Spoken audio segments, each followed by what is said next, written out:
बिस्मिल्लाहिर्रहमानिर्रहीम। अस्सलाम वालेकुम। आज हम पढ़ेंगे न्यूरोलॉजिकल नर्सिंग या न्यूरोलॉजिकल जो चैप्टर है एडल्ट हेल्थ नर्सिंग का।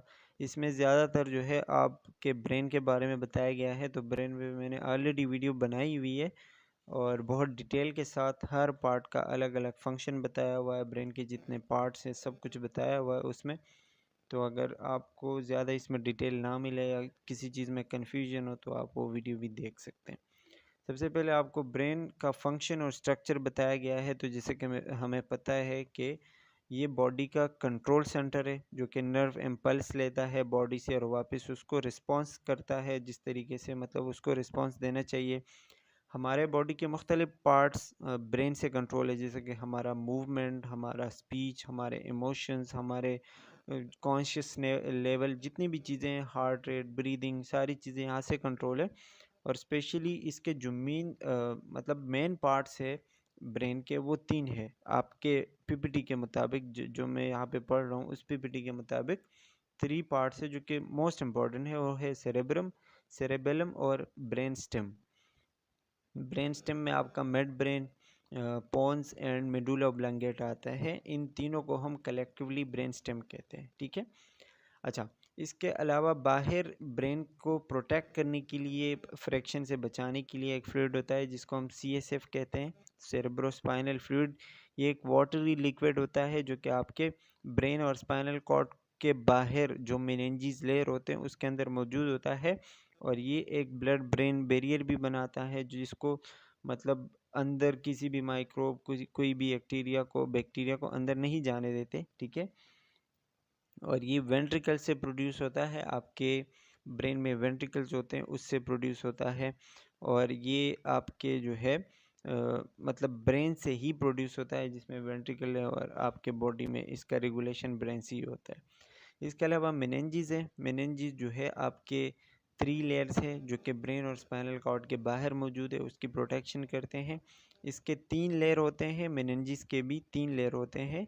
वो कौन से हैं? ड्यूरामीटर मैटर, एरेक्नॉइड मैटर या एरेक्नॉइड लेयर कहते हैं, और नंबर 3 इज पिया मीटर।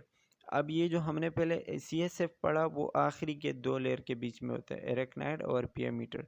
तो ये पूछा जा सकता है कि CSF कहाँ पे मौजूद होता है, तो वो एरेक्नॉइड और पिया मीटर के दरमियान में मौजूद होता है। इसके अलावा कार्पस कैलोसम है। कार्पस कैलोसम क्या काम करता है? जैसे कि आपको पता है कि हमारे ब्रेन के 2 पार्ट्स हैं, राइट हेमिस्फीयर और लेफ्ट हेमिस्फीयर, ठीक है। तो ये दोनों हेमिस्फीयर को एक दूसरे के साथ कनेक्ट करता है। जिस चीज़ के ज़रिए राइट और लेफ्ट हेमिस्फीयर एक दूसरे के साथ कनेक्ट है उसको हम कॉर्पस कैलोसम कहते हैं। इसके अलावा थैलेमस है। थैलेमस भी फोर ब्रेन का हिस्सा है और ये एक रिले स्टेशन का काम करता है। इसमें ज़्यादा कुछ काम नहीं है, बस जो सेंसरी इंफॉर्मेशन आते हैं वो जाके सेरेब्रम को फॉरवर्ड करता है। इसमें जो है मतलब कोई ख़ास चीज़ का सेंटर नहीं है। ये एक रास्ता है जो कि इंफॉर्मेशन जाता है और आता है, ठीक है, इसके ज़रिए। इसके अलावा हाइपोथैलेमस है।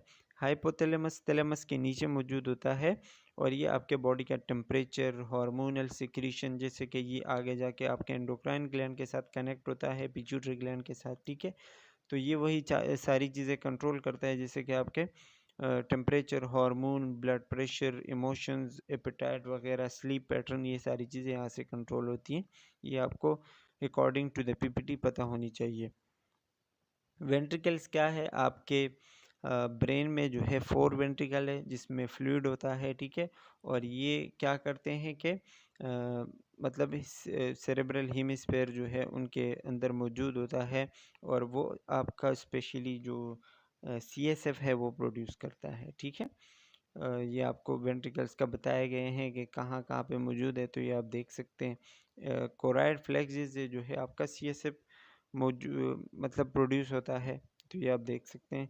ब्लड ब्रेन बैरियर का मैंने आपको बता दिया कि आपके ब्रेन के बाहर एक प्रोटेक्टेड लेयर है जो कि आपके ब्रेन को बैक्टीरिया और वायरस से बचाने की कोशिश करता है। और ब्रेन का एनवायरनमेंट जो है वो एक कांस्टेंट रखने की कोशिश करता है, इसको हम क्या कहते हैं? Blood brain barrier. इसके अलावा आपके ब्रेन में कौन कौन से सेल्स हैं? उसमें न्यूरॉन्स आते हैं। न्यूरॉन जो है स्पेशली यहाँ पे कौन सी न्यूरॉन मौजूद होते हैं? आपने पढ़ा होगा कहीं मैट्रिक एफएससी में कि 3 टाइप्स ऑफ न्यूरॉन है, जिसमें सेंसरी आते हैं, एसोसिएटिव आते हैं और मोटर आते हैं। तो ब्रेन में ज़्यादातर एसोसिएटिव न्यूरॉन होते हैं, ठीक है, जो कि इंफॉर्मेशन को सेंसरी न्यूरॉन से लेते हैं और उसको आगे जाके फिर देते हैं। अच्छा, न्यूरॉन में एक बात ये है कि ये अगर ख़राब हो जाए, कोई डैमेज हो जाए इसको, तो फिर ये वापस रिपेयर नहीं हो सकते, रिप्लेस नहीं हो सकते, ठीक। तो ये पॉइंट आपने याद रखना है। इसके अलावा ग्लायल सेल होते हैं जो कि सपोर्टिंग सेल्स होते हैं, और वो न्यूरॉन्स को सपोर्ट करते हैं, उनको नरिशमेंट, न्यूट्रिएंट्स वगैरह प्रोवाइड करते हैं, जिसमें आपके मतलब डिफरेंट ग्लायल सेल्स होते हैं, जैसे कि ऑस्ट्रियोसाइट्स है, ओलिगोएंड्रोसाइट्स है, एपेंडाइमल सेल्स है और माइक्रोग्लायल सेल्स है। ये सारे हम ग्लायल सेल्स में काउंट करते हैं, और ये क्या काम करते हैं, न्यूरॉन्स को सपोर्ट करने का काम करते हैं। अच्छा जी, अब आते हैं इसके कुछ डिसऑर्डर्स या डिजीज़ेस पे, जिसमें सबसे पहले है इंक्रीज्ड आईसीपी। आईसीपी का मतलब होता है इंट्राक्रेनियल प्रेशर, कि मतलब आपके ब्रेन के ऊपर या आपके क्रेनियम के ऊपर, आपके स्कल के ऊपर प्रेशर पड़ रहा है किसी वजह से, किसी भी वजह से हो सकता है, एक्सीडेंट की वजह से, किसी हेड इंजरी की वजह से हो सकता है, जिसमें आपका स्काल्प मतलब सर के ऊपर वाला हिस्सा, या आपका स्कल या आपका ब्रेन इन्वॉल्व हो सकता है। तो ये ट्रॉमेटिक इंजरी भी हो सकती है, कोई और मसला हो सकता है, या कोई वायलेंस, कोई क्रैश, कोई एक्सीडेंट की वजह से हो सकता है आईसीपी, मतलब आपके ब्रेन के ऊपर जो है वो प्रेशर पड़ रहा है। किस वजह पे, तो फिजियोलॉजी इसकी वही है कि किसी भी इंजरी, कोई भी ट्रॉमेटिक इंजरी की वजह से हो सकता है। प्राइमरी इंजरी क्या है? प्राइमरी इंजरी जैसे कि आपको बताया गया है कि कोई भी एक्सीडेंट हुआ और उसकी वजह से आपको, आपके ब्रेन को या आपके क्रेनियल को जो है मसला हुआ उसी वक्त, उसको हम कहते हैं प्राइमरी इंजरी, ठीक है। जिसमें आपके कोई भी ब्लड वेसल वगैरह ख़राब हो सकते हैं या कोई और मसला हो सकता है। दूसरा है सेकेंडरी इंजरी। सेकेंडरी इंजरी मतलब आपको अगर आज चोट लगी या आपको अगर आज कोई एक्सीडेंट वगैरह हुआ, तो उसका असर आपको शायद कुछ दिन या कुछ हफ्तों बाद महसूस होए या कुछ घंटे बाद महसूस हो, उसी वक्त आपको महसूस नहीं होगा। इसको हम क्या कहते हैं? Secondary injury. इसमें आपके ब्रेन में स्वेलिंग और ब्लीडिंग वगैरह होती है, तो वो आपको चीज़ें फिर कुछ टाइम बाद महसूस होने लग जाती है। इसके अलावा आपके ब्रेन जो है ट्रॉमा से गुजरते हैं, उसमें स्वेलिंग होती है, ब्लीडिंग होती है, प्रेशर ज़्यादा होता है, वॉल्यूम ज़्यादा होता है, और एक्सपेंशन के लिए उसमें कोई मतलब एरिया नहीं होता। ये सारी चीज़ें आपको बताई गई हैं, पैथोफिजियोलॉजी आप पढ़ सकते हैं। और इसमें भी वही है कि उसमें जो है ऑक्सीजन की कमी हो जाती है, इस्कीमिया डेवलप हो जाता है, और प्रेशर जो है ज़्यादा हो जाता है। ब्रेन जो है हर्निएट कर सकते हैं, मतलब अपनी जगह से बाहर आ सकते हैं, या फिर अपनी जगह से थोड़ा बहुत डिस्टर्ब हो सकते हैं। और इसके अलावा जो ब्लड फ़्लो है शायद वो भी रुक जाए ब्रेन को, तो आगे जाके फिर मुख्तलिफ़ किस्म के मसले हो सकते हैं। इस इंजरीज़ की वजह से आपको क्या-क्या कॉम्प्लिकेशंस हो सकती हैं, मतलब क्या-क्या मसले हो सकते हैं। तो उसमें आपका कॉन्शियस लेवल जो है अल्टर हो जाएगा, आपको सीज़र्स आ सकते हैं, झटके वगैरह आ सकते हैं, फ्लूइड जमा हो सकता है, इन्फेक्शन वगैरह हो सकते हैं। ये आप देख सकते हैं, इसमें कुछ ज़्यादा मुश्किल चीज़ नहीं है। नर्सिंग प्रोसेस आप कैसे करेंगे? किसी भी ब्रेन इंजरी के साथ अगर कोई पेशेंट आया है, तो आप उसका नर्सिंग प्रोसेस कैसे करेंगे? तो सबसे पहले तो आप उसका जो है न्यूरोलॉजिकल स्टेटस देखेंगे, और उस पे ही डिपेंड करता है कि उसका जो न्यूरोलॉजिकल स्टेटस है वो कैसा है। अगर बिल्कुल होश में नहीं है, तो फिर हम उसको ज़्यादा केयर देंगे, उसका ज़्यादा ख़्याल रखना पड़ता है। और उसके फैमिली से हम जो है, या कोई अगर उसके साथ आया है जो अटेंडेंट है, उससे हम इंफॉर्मेशन वगैरह लेंगे, वो हमें बता सकता है। इसके अलावा ग्लासगो कोमा स्केल मैंने आपको बताया था, मैंने वीडियो भी बनाई हुई है इस पे। तो ग्लासगो कोमा स्केल के ज़रिए हम उसका मतलब असेसमेंट करते हैं, जो कि एक हेड इंजरी पेशेंट का करते हैं। तो यहाँ पे मैं इसको ज़्यादा एक्सप्लेन नहीं कर रहा, अगर आपको नहीं पता कि ये क्या है तो आप वो वीडियो देख सकते हैं। इसके अलावा डायग्नोसिस है, तो डायग्नोसिस भी उसी चीज़ पर डिपेंड करता है कि मरीज़ का मसला क्या है, ठीक है। उसके साथ मतलब एयरवेक मतलब ब्रेन की जो इंजरी हुई है, तो उसको सांस का भी उसके साथ कोई मसला हो रहा है या नहीं हो रहा, ठीक है। और सेरेब्रल टिश्यू जो है, मतलब ब्रेन के जो टिश्यूज़ है वो ख़राब हो रहे या नहीं हो रहे, मतलब उसकी इंट्राक्रेनियल प्रेशर की वजह से ख़राब हो चुके हैं या नहीं हो चुके हैं, ठीक है। प्लानिंग और गोल आपके क्या होंगे, वही होंगे कि आप उसका मतलब प्रेशर कम करें, आप उसकी इंजरी को कम करें, मेंटेन करें उसके नॉर्मल बॉडी टेम्परेचर को, और स्किन इंटीग्रिटी को इम्प्रूव करें। ये आपके प्लानिंग्स और गोल्स होने चाहिए। नर्सिंग इंटरवेंशन में आप वही चीज़ें आती हैं कि अगर हेड इंजरी है तो आप उसका बहुत ज़्यादा ख्याल रखोगे, क्योंकि हेड इंजरी इंतहाई एक्सटेंसिव और डाइवर्स किस्म की होती हैं, बहुत ज़्यादा ख़तरनाक होती हैं। तो आपने मतलब ऐसा अगर आपके पास कोई पेशेंट है तो आपने उसको ज़्यादा प्रायोरिटी देनी है और उसको रिहेबिलिटेशन की तरफ लेके आना है, मतलब अपने नॉर्मल पोजीशन में या नॉर्मल सिचुएशन में वापस लेके आना है ताकि वो जल्द से जल्द ठीक हो। अच्छा, इसके अलावा आप जो है ब्रेन इंजर्ड पेशेंट में आईसीपी इंट्राक्रैनियल प्रेशर कैसे कंट्रोल करोगे, ठीक है। तो मतलब आप उसका जो हेड है थोड़ा सा ऊपर रखोगे, और उनका जो है हेड और बॉडी के दरमियान जो मतलब जिस तरीके से उसका अलाइनमेंट होता है वो बिल्कुल न्यूट्रल सीधा होना चाहिए, कि बॉडी पे कोई ज़्यादा किसी भी पार्ट पे ज़्यादा प्रेशर ना पड़े, ठीक है। और ये स्टूल सॉफ्टनर हम देते हैं ताकि जब वो स्टूल पास करने जाता है, वॉशरूम जाता है, तो उसको ज़्यादा प्रेशर ना देना पड़े। अगर वो ज़्यादा मतलब स्ट्रेन करेगा, प्रेशर लगाएगा, तो उसको उसकी ब्लड वेसल्स पे प्रेशर पड़ सकता है, जो कि ब्रेन के लिए उस टाइम ब्रेन इंजरी के दौरान अच्छा नहीं है। उसके बॉडी का नॉर्मल टेम्परेचर और बॉडी फ्लूइड और ये सारी चीज़ें हम देखते हैं और उसको स्टिमुलस से बचाते हैं ताकि उसको डिस्टर्बेंस ज़्यादा ना हो, तो ये सारी चीज़ें देखते हैं। इसके बाद आते हैं हम स्पाइनल कॉर्ड के इंजरीज़ पे। स्पाइनल कॉर्ड का पहले आपको थोड़ा सा एनाटॉमी पढ़ना है, ठीक है। और इसमें वही सारी चीज़ें जो कि हमने पहले पढ़ी, कि इसमें सीएनएस है, सीएनएस का पार्ट है, सीएसएफ मौजूद होता है, वही फ्लूइड जो कि ब्रेन में था वो आपके सीएसएफ में भी मौजूद होता है, ठीक है। इसका जो साइज़ है वो मेल में 45 और फीमेल में 43 सेंटीमीटर होता है, और यही सारी चीज़ आपको बताया गया है, ठीक है। इस ये आप पढ़ लीजिएगा। इसके फिर कंप्रेशंस होते हैं। कंप्रेशन मतलब ये कि स्पाइनल कॉर्ड की इंजरी या इस पे कोई दबाव वगैरह पड़ जाता है तो उसको हम कहते हैं कंप्रेशन। स्पेशली ये L1 मतलब जो लंबर रीजन होता है वहाँ में ये ज़्यादा होते हैं, ठीक है। और उसके अलावा जैसे क्लिक का हुआ injuries above the termination of the spinal cord at L1 often involve both spinal cord lesion and segmental root. मतलब इसमें आपके स्पाइनल कॉर्ड वगैरह ख़राब हो सकते हैं जो L1 से पहले या L1 के बाद आते हैं, ठीक है। तो वो सारी चीज़ें आप इसमें पढ़ेंगे।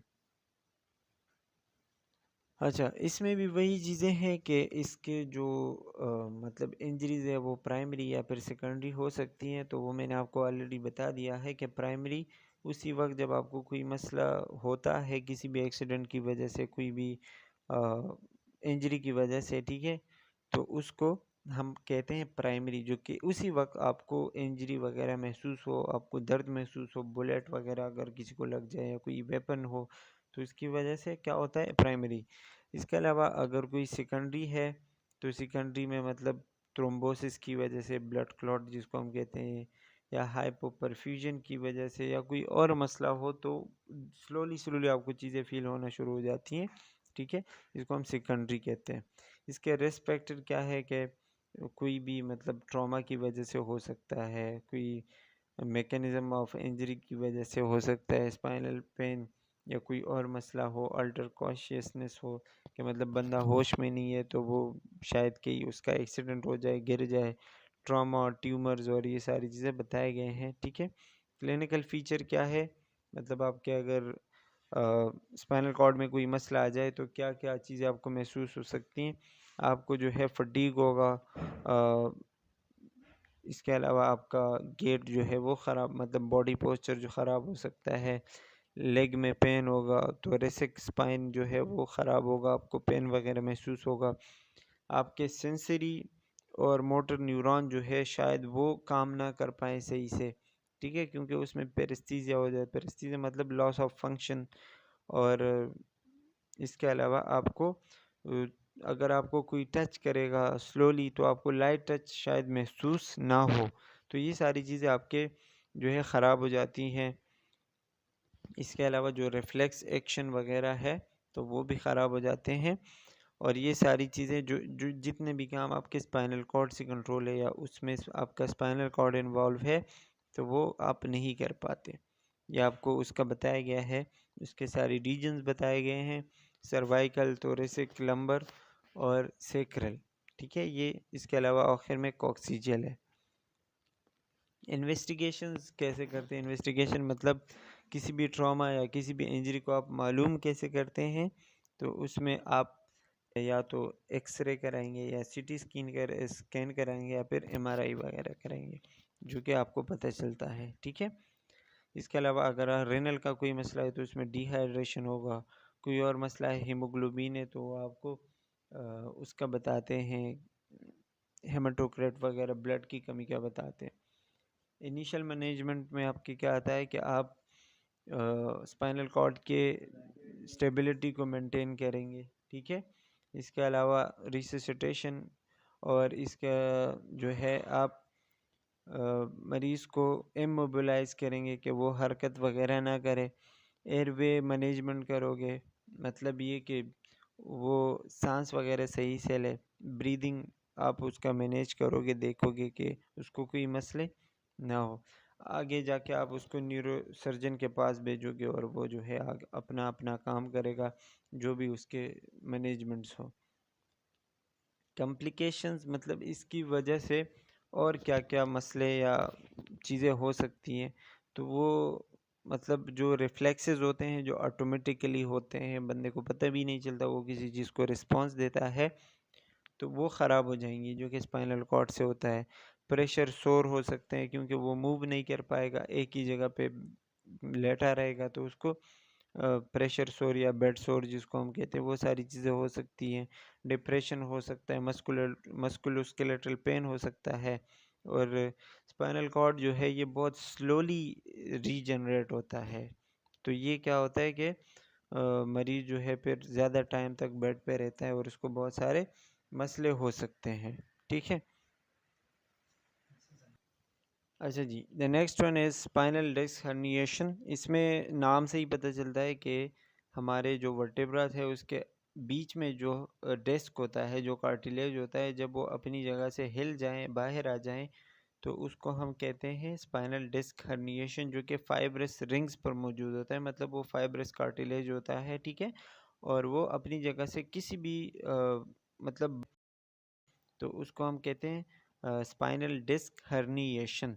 ठीक है, इसमें जो है वो डैमेज हो जाता है, बल्ज आउट हो जाता है अपनी जगह से, और इस कंडीशन को हम स्पाइनल डिस्क हर्निएशन कहते हैं। इसमें मुख्तलिफ़ किस्म की टर्मिनोलॉजीज़ है जो कि हम वाइडली यूज़ करते हैं, ये आप देख सकते हैं बहुत सारी लिखी हुई है, लेकिन सबसे कॉमन जो है इसमें वही है, स्पाइनल डिस्क हर्निएशन। इसके साइन सिम्टम्स क्या है कि पेन होगा थाइज़ में, नीज़ में, फीट में, नमनेस, टिंगलिंग, मस्कुलर वीकनेस, और ये सारी पैरालिसिस और पेरेस्थीसिया वगैरह हो सकता है। ठीक है, इसमें जो है कुछ मतलब वही सारी चीज़ें जो पहले से चलती हुई आ रही है, तो ज़्यादा कुछ एक्सप्लेन करने की आई थिंक की ज़रूरत नहीं है। पेरेस्थीसिया का मतलब होता है कि कोई किसी चीज़ का काम छोड़ जाना, लॉस ऑफ फंक्शन जिसको हम कहते हैं। Degeneration of intervertebral disc causes क्या होता है, मतलब ये जो स्पाइनल डिस्क हर्निएशन है किस वजह से होता है कि जब आपके वर्टिब्राज के दरमियान जो डिस्क होते हैं वो जब डीजनरेट होते हैं, मतलब कमज़ोर हो जाते हैं, वीक हो जाते हैं। किस वजह से वीक हो जाते हैं? जब आप कोई बहुत लोडी काम करते हैं, भारी काम करते हैं, या कोई और बहुत ज़्यादा देर तक खड़े रहते हैं, तो ये मसले हो सकते हैं। डायग्नोसिस जो है वो आपके हिस्ट्री पे, आपके साइन सिम्टम पे, आपके फ़िज़िकल एग्जामिनेशन पे डिपेंड करता है। वो मतलब आप पेशेंट से लोगे तो आपको पता चल जाएगा। इसका डायग्नोसिस बहुत इजी होता है। प्रिवेंशन में यही है कि आप मरीज़ को जो है एजुकेट करोगे बॉडी मैकेनिक्स के बारे में, मतलब बॉडी को किस तरह मूव करना है, आपने क्या क्या करना है, क्या नहीं करना, वो बताएंगे। इसका ट्रीटमेंट क्या है कि मतलब दर्द की जो दवाइयाँ वगैरह होती है वो हम देते हैं, जिसमें एनसेड्स आते हैं, एंटी इन्फ्लेमेटरी ड्रग्स, ठीक है, और कॉर्टिकोस्टेरॉइड वगैरह देते हैं, इंजेक्शंस वगैरह।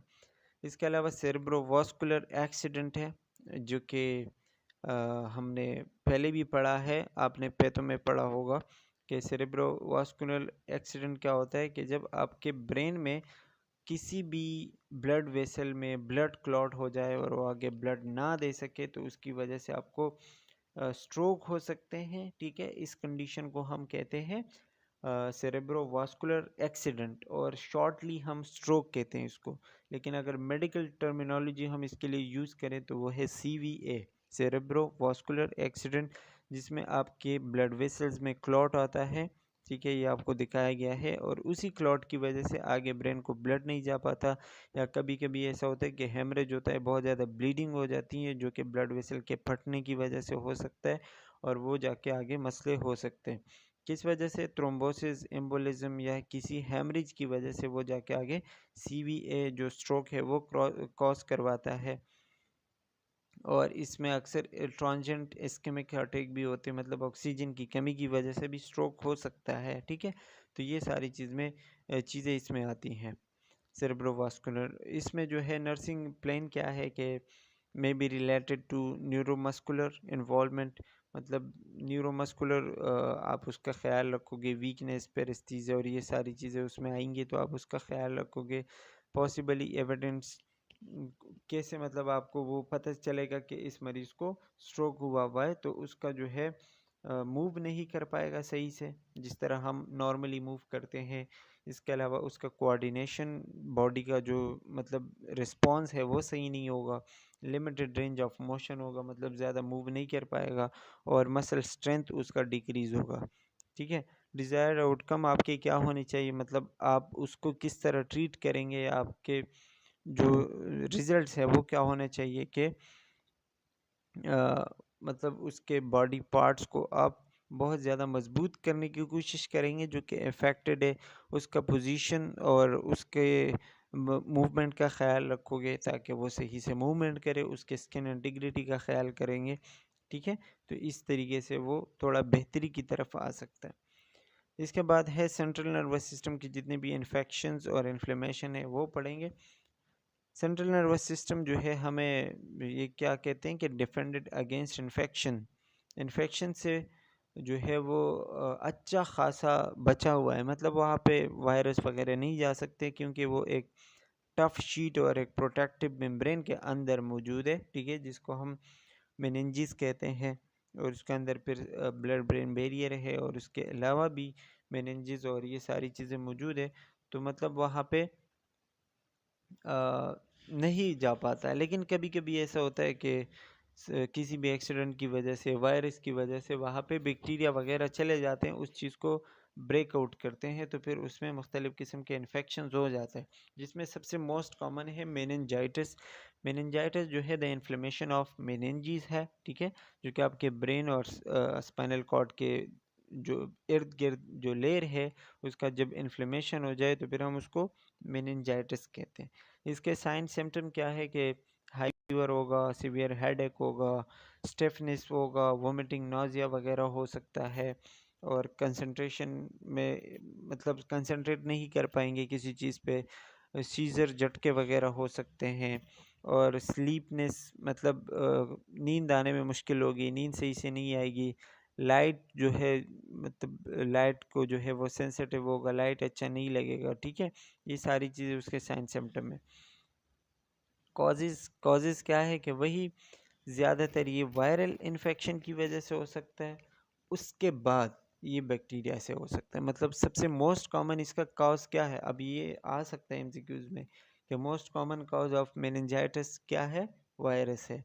उसके बाद दूसरे नंबर पे जो कॉज है वो है बैक्टीरिया, और सबसे लेस कॉमन जो है वो है फंगल या फंजाई जिसको हम कहते हैं, तो वो सबसे लेस कॉमन है, तो ये आपको पता होनी चाहिए।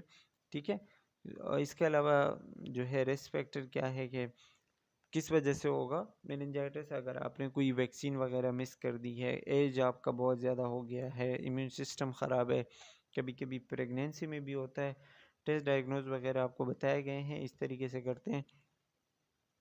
कॉम्प्लिकेशन क्या है कि इसमें अक्सर इसकी वजह से हियरिंग लॉस हो जाती है, मेमोरी जो है वो ख़राब हो जाती है, लर्निंग डिसेबिलिटीज़, ब्रेन डैमेज, ये सारे आपको बताए गए हैं, आप देख लें। ट्रीटमेंट और ड्रग्स, ट्रीटमेंट में वही है, ट्रीटमेंट और ड्रग्स हर चीज़ के हवाले से इम्पोर्टेंट होता है, ठीक है। तो अगर कोई बैक्टीरियल इन्फेक्शन है तो उसको हम एंटीबायोटिक से ट्रीट कर सकते हैं, लेकिन अगर कोई वायरल है तो फिर हम उसको एंटीबायोटिक से ट्रीट नहीं कर सकते, क्योंकि एंटीबायोटिक हम only for the bacteria use करते हैं। आप वायरस को एंटीबायोटिक से ट्रीट नहीं कर सकते।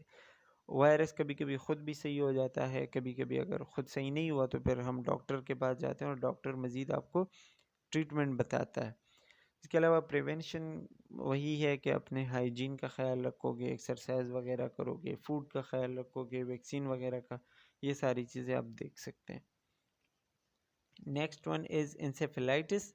इंसेफेलाइटिस क्या है? इन्फ्लेमेशन ऑफ ब्रेन है। जब ब्रेन में ही कोई इन्फ्लेमेशन हो जाए, स्पेशली वायरस की वजह से होता है, इसको हम कहते हैं इंसेफेलाइटिस।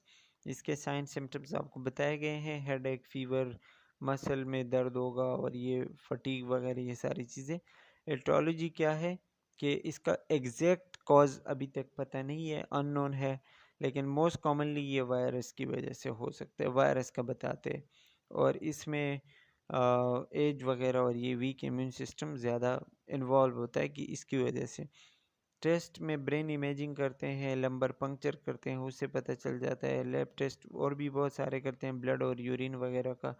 ट्रीटमेंट में बेड रेस्ट, मतलब आप मरीज़ को रेस्ट पे रख देते हो, बहुत ज़्यादा फ्लूइड देते हो, एंटी इन्फ्लेमेटरी ड्रग्स देते हो जो कि एनसैड वगैरह में आते हैं, ये सारी चीज़ें। अच्छा, इसके नाम आपको याद होने चाहिए, ये जो ड्रग्स हैं, जैसे कि एसेटामिनोफेन है, और इसके अलावा आइबुप्रोफिन है, नेप्रोक्सिन सोडियम है, और ये सारी चीज़ें हैं। तो इसके ड्रग्स के नाम आपको पता होने चाहिए। सपोर्टिव केयर, मतलब आप उसको सपोर्ट करेंगे, अब आप केयर करेंगे उसका तो उसको सपोर्ट करने की कोशिश करेंगे। ब्रीदिंग का ख्याल रखोगे, फ्लूइड्स का ख्याल रखोगे, ड्रग्स का ख्याल रखोगे, और एंटी कन्वल्सन ड्रग देते हैं झटकों के लिए, क्योंकि ब्रेन का इन्फ्लेमेशन है तो कुछ भी हो सकता है, तो आपके पास एंटी कन्वल्सन ड्रग्स भी होने चाहिए। इसके अलावा ब्रेन एब्सेस है जो कि इम्पोर्टेंट है पेपर के हवाले से भी, ठीक है। इसमें आपके पास जब ब्रेन में कोई पस वगैरह जमा हो, इन्फ्लेमेशन हो जाए, कोई गंदगी जमा हो, ठीक है, मटेरियल जमा हो, उसको हम ब्रेन एब्सेस कहते हैं। इसके और भी नाम है, जैसे एब्सेस, ब्रेन सेरेब्रल एब्सेस या CNS एब्सेस। तो ये सारी चीज़ें, मतलब सारे नाम एक ही चीज़ के। एटोलॉजी क्या है कि जब आपके ब्रेन में बैक्टीरिया या पंजाई जो है इन्फेक्शन शुरू करे और आपके वहाँ पे स्वेलिंग हो, इरिटेशन हो, इन्फ्लेमेशन हो, तो ये ब्रेन एब्सेस की तरफ आपको लेके जा सकते हैं। इसके अलावा रिस्क फैक्टर वही है, इम्यून सिस्टम और क्रॉनिक कोई डिजीज़ हो, जैसे कैंसर की वजह से हो सकता है। तो ये जो कि हम पहले से पढ़ते हैं वे आ रही वही चीज़ें। क्लिनिकल मैनिफेस्टेशन, मतलब साइन सिम्टम इसके क्या होंगे कि मेंटल स्टेटस में कन्फ्यूजन होगी, रिस्पॉन्सिवनेस की कमी होगी, आपको कोई रिस्पॉन्स नहीं देगा, ड्राउजीनेस, चक्कर वगैरह आते हैं, सोचेगा सही से नहीं, थॉट प्रोसेस स्लो हो जाता है, बात नहीं कर पाएगा जिसको हम एफेजिया कहते हैं, फीवर वगैरह होगा, हेडेक होगा, लैंग्वेज डिफ़िकल्टीज़, और ये सारी चीज़ें उसमें हो सकती हैं। एग्ज़ाम और टेस्ट, मतलब टेस्ट कैसे करते हैं, ब्लड कल्चर, एक्सरे करते हैं, CBC करते हैं, CT स्कैन करते हैं, EEG करते हैं, ब्रेन का होता है ये, ठीक है, और MRI वगैरह करते हैं। तो इससे हमें पता चलता है कि जो भी मसला है आपने उसको कैसे ट्रीट कर देना है। इसका ट्रीटमेंट क्या होता है कि हम उसमें जो है, मतलब ये काफ़ी ख़तरनाक होता है, लाइफ थ्रेटनिंग कंडीशन होता है, तो इसमें मेडिसिन के ज़रिए देते हैं। मतलब सबसे पहले हम मेडिसिन से ट्रीट करने की कोशिश करते हैं, और इसके अलावा जो सेवरल एब्सेस है, मतलब ये किसी एक ही जगह पे होता है, बहुत ज़्यादा कम ऐसा होता है कि बहुत ज़्यादा फैला हुआ हो, ठीक है, तो फिर हम उसको मेडिसिन से ट्रीट करने की कोशिश करते हैं। लेकिन अगर वो बहुत ज़्यादा है और बहुत ज़्यादा ख़तरनाक सिचुएशन है, तो फिर उस सिचुएशन में हम सर्जरी करते हैं। तो या तो मेडिसिन है या फिर सर्जरी है, वो आपके कंडीशन पे डिपेंड करता है। अगर बहुत कम है तो आपने मेडिसिन से ट्रीट करना है, लेकिन अगर बहुत ज़्यादा वर्स कंडीशन है तो फिर आप उसका सर्जरी करोगे। कॉम्प्लिकेशंस क्या हो सकते हैं कि उसकी वजह से आपके ब्रेन डैमेज हो सकते हैं, मेनिंजाइटिस हो सकता है, और वो इन्फेक्शन आपको दोबारा भी हो सकता है, झटके वगैरह हो सकते हैं जिसको हम एपिलेप्सी या सीजर्स कहते हैं। और इसको कैसे ख्याल रखोगे इसका कि फॉलो अप एग्जामिनेशन के लिए आओगे, बार बार डॉक्टर के पास जाओगे, अपना चेकअप करवाओगे, तो इससे आप प्रिवेंट हो सकते हो। ठीक है। इसके अलावा आपका नेक्स्ट टॉपिक है एपिलेप्सी एंड सीजर्स।